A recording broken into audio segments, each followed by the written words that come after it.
Hi there, today I'm going to show you how to change ink cartridges in a HP Envy 5644. Now this is quite simple, can be done from the printer and doesn't actually need the involvement of a PC or laptop.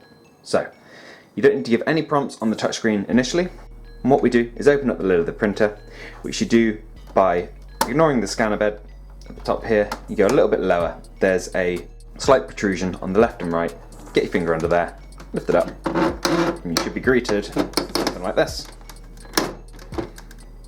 To make sure that lid goes all the way up in order for it to stay there. And if it's not there already, your printer should eventually move the cradle that contains the cartridges over to the right hand side, allowing you to get to them nice and easy.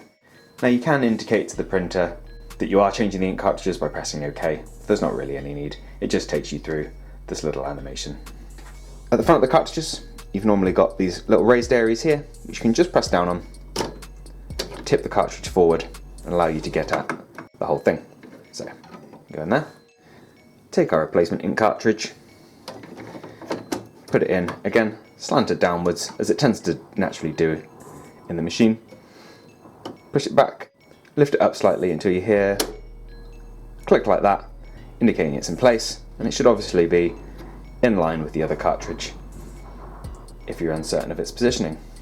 From here, you can just lower the lid of the printer again, just apply pressure.